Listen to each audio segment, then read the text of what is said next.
What is up, you guys? Welcome back to the coaching channel. I'm Coach Kevin and I help people to become the best version of themselves by transforming their physiques, updating their belief system, and helping them to achieve anything that they want in life.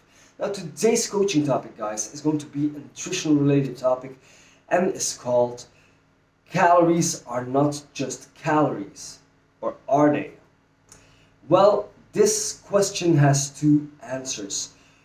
The first answer is related to weight maintenance, weight loss, or weight gain. And in this case, the answer is yes, a calorie is just a calorie. And what I mean by that is a calorie is just a unit of energy. Calories are a measurement to see how much energy is available in a certain food source. And in order to reach certain weight goals, weight loss, weight gain, weight maintenance, the only thing that we have to do is to manipulate our daily calorie intake. Because somebody who wants to lose weight has to eat less calories. Somebody who wants to maintain their weight has to eat the same amount of calories that they burn each and every day. And somebody who wants to gain weight has to eat more calories. Less energy, the same amount of energy, and more energy.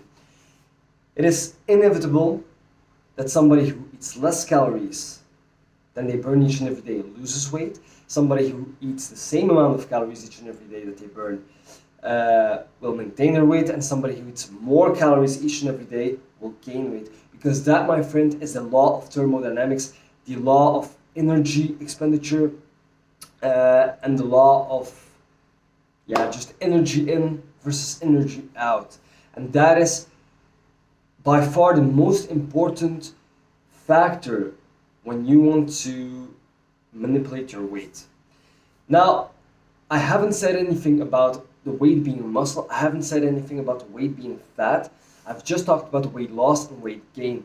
And it is true that for losing weight, you eat less calories. For gaining weight, you eat more calories. For maintaining your weight, you eat the same amount of calories that you burn each and every day. However, if you want to lose fat, I strongly advise you to take one thing in consideration when it comes to your nutrition, and that is to eat a sufficient amount of protein. When you want to lose weight, you have to be in a caloric deficit. But if you want to retain as much muscle mass as you can, then I advise you to eat 0.8 grams of protein per pound of body weight, or in kilograms, 1.8 grams of kilogram per body weight of protein, because that optimizes the environment for your body to hold on to its hard-earned muscle mass when losing weight. And if you combine that with a properly designed resistance training routine, then you are pretty much safe, because you are most likely to hold on to 95 to 100% of your muscle mass. You always lose a little bit of muscle mass, so 100% is not quite accurate, but at least 90 to 95%. And that is because when you design a properly designed weightlifting routine and you execute that, you give your body the proper stimulus, the proper signal for your body to hold on to that muscle mass, because it says, oh, I have to perform this activity. Why would I lose the mass that I need to perform that activity? And when you eat enough protein, well, then you fuel your body with the necessary bricks to hold on to the tissues that allow your body to move big weights. And the same thing is true for gaining weight. If you want to gain weight, you have to be in a caloric surplus of approximately 200 to 300 calories extra each and every day, because that will lead to gaining about 2 to 3 pounds each and every month. And your body can't naturally build more muscle than that. Maybe for some genetically blessed individuals, things might be faster and a little bit higher in the conversion rate of calories to muscle, but for the general population, that won't be the case.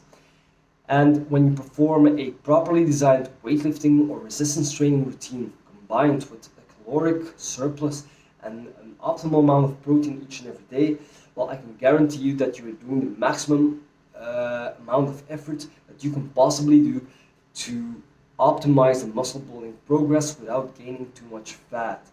And that way you will gain weight, but the majority of the weight that you will gain will be muscle weight. Small amount of the weight will be fat mass, but the ratio to muscle and fat in your body will most likely improve. And then when you are at the point where you are happy with the amount of weight, with the amount of muscle that you have gained, then you go into a fat loss phase where you just do the same resistance training routine, maybe with a little less volume, because you are in a caloric deficit, and you eat a good amount of protein, and you will hold on to the muscle that you have gained. So in relation to this question, are calories just calories? Yes, when it comes to weight maintenance, calories are just calories. However, if you want to optimize your body composition, I do advise you to eat an optimal amount of protein and to perform a properly designed resistance training routine. The second part of this question is no. Calories are not just calories.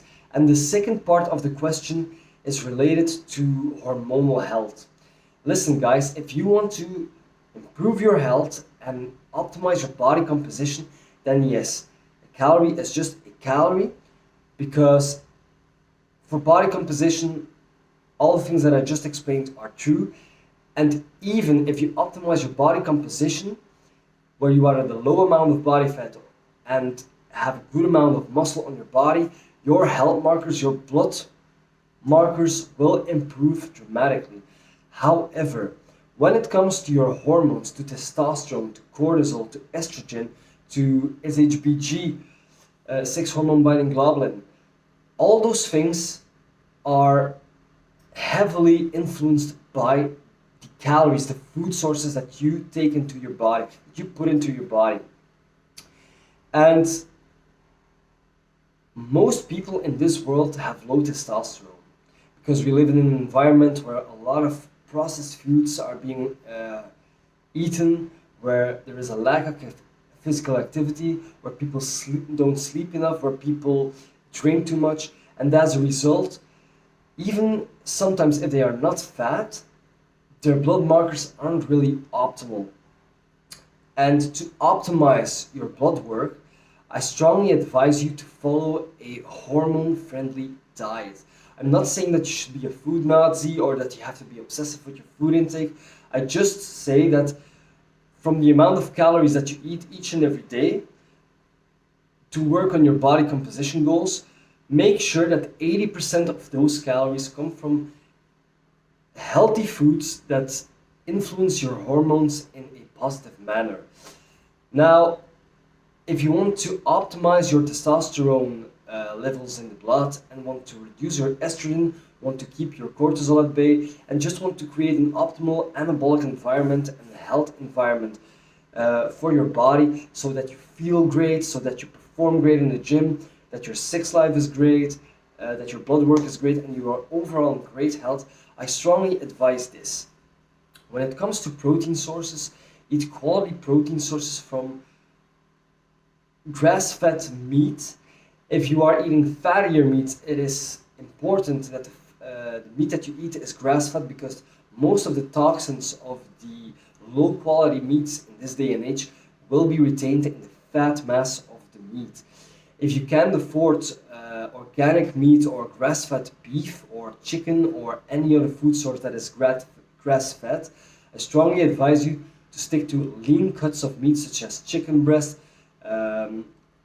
steak, lean steak, all kinds of fish, because those are lean protein sources and they don't contain any of the toxins that the animals have been given. And they provide you with an optimal amount of protein. And believe it or not, but meat is not just protein. The reason I want you to eat a diet rich in health foods is because when it comes to calories, to healthy calories and unhealthy calories, the healthy calories contain lots of vitamins and minerals. And that stream, that steady stream on a consistent basis of vitamins and minerals, those micronutrients, those are the ones who are important to create an optimal environment for your hormones. So when you eat meat, Stick to quality meats because they contain a lot of zinc, B12, and all other kinds of vitamins and minerals that your body needs to convert those micronutrients into testosterone. When it comes to carb sources, I advise you to eat a lot of fruits and vegetables because they contain a lot of micronutrients necessary for optimal health. And most people have hormone imbalances because they don't eat enough micronutrients, because they don't put enough micronutrients in their diet. And by simply eating a diet rich in micronutrients, I can guarantee you that people can double or even triple their testosterone levels in about 3 to 6 months. So eat a lot of fruits and vegetables, and when it comes to starchy carb sources that will fuel your workouts, stick to potatoes, sweet potatoes, white rice. Those are the best sources. Dried fruits also are great because they contain a lot of zinc and boron. Especially boron is a mineral that isn't very known, but it's absolutely great testosterone booster. So definitely don't be afraid to include some raisins or dried prunes, dried dates, dried figs into your diet. I throw them into my yogurt, in my cottage cheese, and they are a great addition to flavor up some food sources. And when it comes to fats, don't be afraid to eat fats, but just stick to diet-friendly fats, to hormone-friendly fats, I mean. Saturated fat sources from grass-fed beef, butter, ghee, quality dairy, eggs. Eggs are an absolute testosterone booster since they contain a lot of fat, rich vitamins and minerals. They are nature's testosterone booster, guys, so definitely include eggs in your diet. Include avocados, olives, olive oil. Those are all hormone-friendly food sources. So just to recap the video, calories in versus calories out is what counts when it comes to weight maintenance, weight loss, or weight gain. But if you want to optimize the amount of muscle gain and want to retain as much muscle as possible while on the fat loss phase, well, be sure to eat enough protein and be sure to execute a properly designed resistance training routine. When you want to optimize your health and want to optimize your hormonal profile and want to be in great shape and great health in general, make sure that from the calories that you eat each and every day, that 80% of those calories comes from hormone-friendly food sources that contain a lot of vitamins and minerals, because those micronutrients are the key for an optimal hormonal profile when body fat is in check, you do a good amount of exercise, you sleep well, you don't stress too much, and you eat enough calories. Thank you so much for watching the video, guys. If you like the information I've just shared with you, please give me a thumbs up because that will help me for the YouTube algorithm and I can reach more people when my videos are being liked more. Also, share the video with people who might benefit from hearing this information. And if you want to see more information like this, then please by all means subscribe to the channel. If you can help anybody who might benefit, share the video. Please thumbs up, share, subscribe, spread the love, because we want to help as much people as possible with this information, because we want to make the world a better place. Thank you so much for watching. I'll see you in the next one. Take care.